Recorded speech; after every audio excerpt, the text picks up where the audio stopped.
Okay, अब हमारी जो नेक्स्ट डेरिवेशन है और इस चैप्टर की मेन जो लास्ट डेरिवेशन है वो ये है electric field intensity due to non conducting sphere.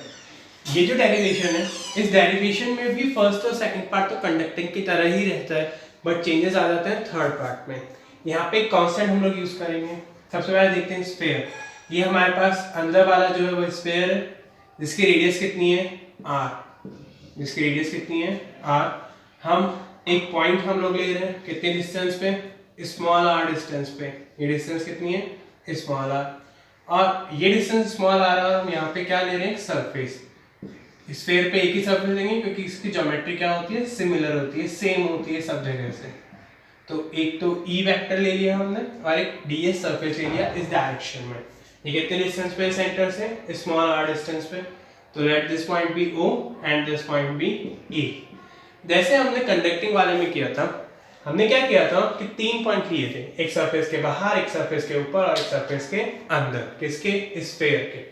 अब ऐसे ही हम यहाँ पे कर रहे हैं। एक पॉइंट हमने लिया A, एक पॉइंट हम यहाँ पे लेंगे सरफेस पे और एक पॉइंट कहाँ आएगा सरफेस के अंदर।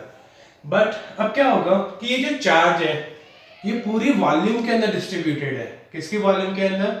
स्फीयर की पूरी वॉल्यूम के ऊपर डिस्ट्रीब्यूटेड है, क्योंकि हॉलो स्फीयर था तो हॉलो स्फीयर के अंदर तो कुछ था ही नहीं यहाँ पे, और वो कंडक्टिंग भी था तो वहां पे तो कुछ अंदर था ही नहीं। यहाँ पे क्या है कि ये स्फीयर है, इसके ऊपर आर रेडियस है और अंदर इसकी पूरी वॉल्यूम पे क्या है चार्ज डिस्ट्रीब्यूटेड है।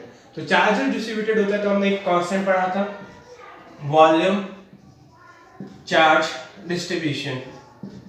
वॉल्यूम चार्ज डिस्ट्रीब्यूशन जो हमने पढ़ा था वो था रो। तो रो इक्वल्स टू क्या था Q upon 4/3 pi are cube. Rho क्या था चार्ज अपॉन वॉल्यूम, और स्फीयर का वॉल्यूम कितना होता है 4/3 पाई आर क्यूब। तो ये हमारे स्फीयर का वॉल्यूम है। फर्स्ट केस जैसे हमने कंडक्टिंग में माना था वैसे इसमें फर्स्ट केस क्या है कि जब पॉइंट यहाँ पर है, हम इस पॉइंट के ऊपर इलेक्ट्रिक फील्ड निकाल रहे हैं, यानी एट पॉइंट ए। जब पॉइंट ए के ऊपर हम इलेक्ट्रिक फील्ड निकालेंगे तो ये पॉइंट क्या है सरफेस के बाहर, आउटसाइड। आउटसाइड का मतलब जब स्मॉल आर कैपिटल आर से क्या है बड़ा। जब स्मॉल आर कैपिटल आर से बड़ा है तो फ्लक्स निकालते हैं इस पॉइंट के ऊपर। इस पॉइंट के ऊपर फ्लक्स क्या होगा phi E is equals to integral of E D S. तो फाई ई ये किसके इक्वल आ जाएगा E into integral of D S. D S क्या है सरफेस एरिया। तो अभी इसकी रेडियस कितनी होगी बाहर वाले पॉइंट के ऊपर, ये रेडियस की डिस्टेंस कितनी है आर, तो यहाँ पे सरफेस एरिया आ जाएगा E into 4 pi are square. ये आ गया और ये हमारी फ्लक्स की वैल्यू आ गई। तो फाई की इक्वेशन आ गई फर्स्ट। अब जैसे हम करते आए अभी तक according to Gauss law, Gauss law में हमने क्या पढ़ा था फर्स्ट क्या कि फ्लक्स जो होता है वो किसके इक्वल होता है Q अपॉन एप्सिलॉन नॉट। फिर इसके बाद हम क्या करते हुए आ रहे हैं इन दोनों इक्वेशंस को इक्वल। तो इक्वेटिंग 1 and 2, जब 1 और 2 को हम इक्वल करेंगे, जब इन दोनों को इक्वल करेंगे तो क्या आएगा E into 4 pi are square is equals to Q upon epsilon naught. तो E इक्वल्स टू यहाँ से क्या आ जाएगा Q upon 4 pi are square into epsilon naught. 4 pi epsilon naught 1/4 pi epsilon naught किसके इक्वल है K के, तो ये किसके इक्वल आ जाएगा KQ अपॉन आर स्क्वायर। तो ये आ गया हमारे पास E आउटसाइड, बाहर इलेक्ट्रिक फील्ड इंटेंसिटी कितनी आ रही है KQ अपॉन आर स्क्वायर। ऐसे ही हम इनसाइड निकालेंगे और अंदर की तरफ निकालेंगे। ओके, अब जो हम सेकंड डेरिवेशन कर रहे हैं, जो सेकंड हम इसका पॉइंट मान रहे हैं वो पॉइंट क्या है ऑन द सरफेस, सरफेस के ऊपर। जब हम सरफेस के ऊपर ही डेरिवेशन करेंगे तो सरफेस के ऊपर जब ये डेरिवेशन करेंगे तो हमारा जो पॉइंट है तो at R is equals to R, यानी कौन सा पॉइंट है बी पॉइंट। तो बी पॉइंट पे हमें क्या निकालनी है इलेक्ट्रिक फील्ड इंटेंसिटी। तो E आउटसाइड कितना आया था अभी हमने निकाला था KQ अपॉन आर स्क्वायर। अब हम कहाँ आ गए सरफेस के ऊपर। तो E सरफेस में सिर्फ क्या चेंजेस आएंगे जो हमने चेंज कंडक्टिंग में किए थे, स्मॉल आर की जगह क्या आ जाएगा कैपिटल आर। स्मॉल आर की जगह क्या आ जाएगा, कैपिटल आर। तो ये सरफेस का आ गया, ये किसका आ गया, सरफेस का। तो सरफेस की क्या आ गई, इलेक्ट्रिक फील्ड इंटेंसिटी। अब जब हम सरफेस के अंदर आते हैं, यानी inside the sphere, inside the sphere, जब हम स्फीयर के अंदर आएंगे तो क्या होगा। अब देखो, जैसे पहले स्फीयर इतना बड़ा था, जब हम सरफेस के अंदर आएंगे तो स्फीयर की साइज क्या हो जाएगी, थोड़ी छोटी। जैसे हम इस पॉइंट के ऊपर आ गए, ये पॉइंट तो था हमारा आर कैपिटल, और अब ये पॉइंट हो गया हमारा आर स्मॉल। तो जो स्फीयर की साइज है वो क्या हो जाएगी, छोटी। जब स्फीयर की साइज छोटी हो जाएगी तो जो हमारे पास हमने वॉल्यूम चार्ज डेंसिटी निकाली है, जो वॉल्यूम चार्ज डेंसिटी यानी जो चार्ज का डिस्ट्रीब्यूशन है वो भी क्या हो जाएगा, कम हो जाएगा। क्यों कम हो जाएगा, क्योंकि रेडियस क्या हो गई, कम, तो इसमें भी क्या आएगा, चेंज आएगा। क्यों चेंज आएगा, ये क्लियर है। पहले स्फीयर इतना बड़ा था, अब स्फीयर छोटा हो गया, तो जब स्फीयर छोटा होगा तो जो चार्ज होगा वो पास पास में आ जाएगा, क्योंकि रेडियस क्या हो गई, कम हो गई। तो इस केस में हमने क्या माना कि जो वॉल्यूम चार्ज डिस्ट्रीब्यूशन का कांस्टेंट है रो डैश, वो किसके इक्वल है, q dash upon 4/3 pi small r cube. क्या ये क्लियर है। हमने क्या माना, rho dash is equals to q dash upon 4/3 pi are cube. But volume charge distribution अगर सेम है तो रो इक्वल्स टू क्या आ जाएगा, q dash upon 4/3 pi are cube. ये दोनों इक्वेशन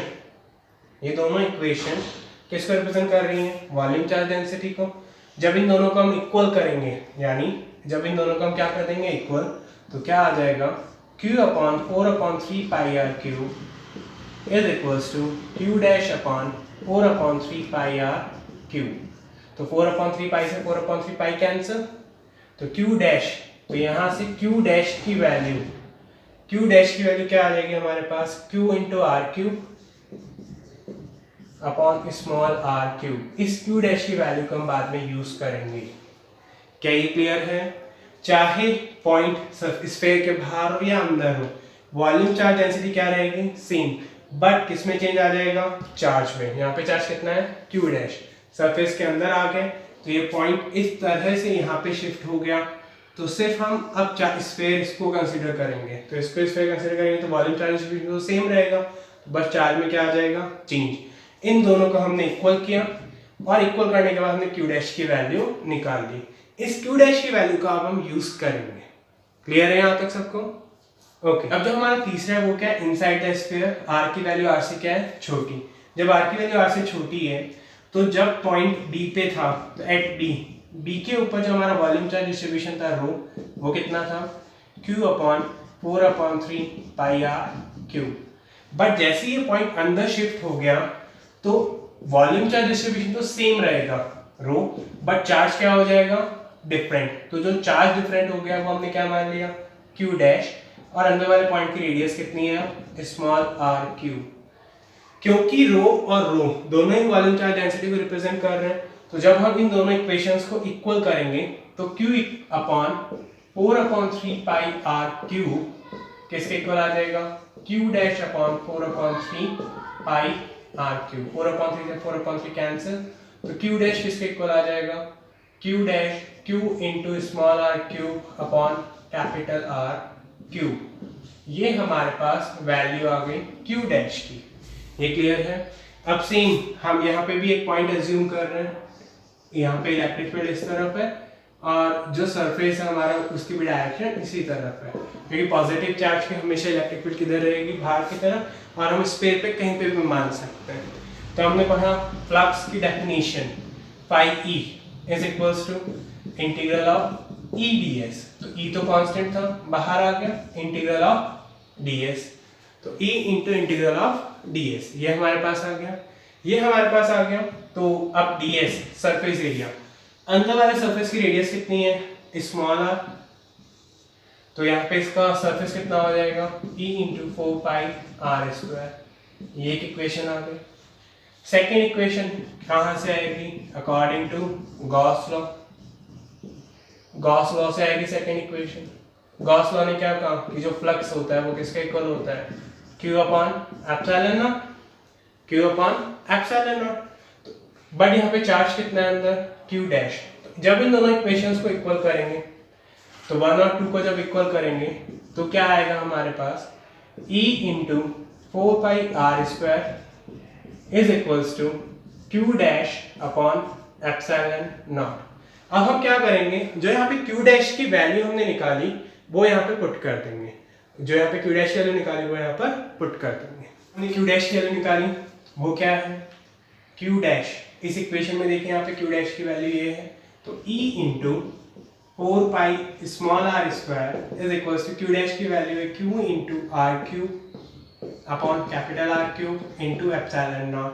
तो E equals to r square से 2r कैंसिल, तो Q into are upon 4πr cube into epsilon naught. इसको हम क्या लिख सकते हैं, 1/4π epsilon naught Q into are upon capital R cube.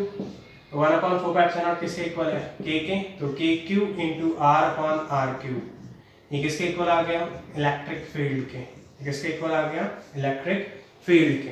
तो इलेक्ट्रिक फील्ड इंटेंसिटी ये कहाँ आई हमारे पास, अंदर की तरफ। सिर्फ यही डिफरेंस आता है जब हम कंडक्टिंग स्फीयर, चाहे हॉलो हो या सॉलिड हो, या फिर हॉलो हो या सॉलिड, और नॉन कंडक्टिंग स्फीयर में ये डिफरेंस आता है। इस डिफरेंस को आपको ध्यान रखना और इन सारी फॉर्मूलों को, डेरिवेशंस की प्रैक्टिस करनी है। मेनली ये 7 डेरिवेशंस ही इस चैप्टर में, इनके फॉर्मूलों के ऊपर बेस्ड न्यूमेरिकल्स आते हैं जो हम अगली क्लासेस में सॉल्व करेंगे। Thank you, I hope all you are good.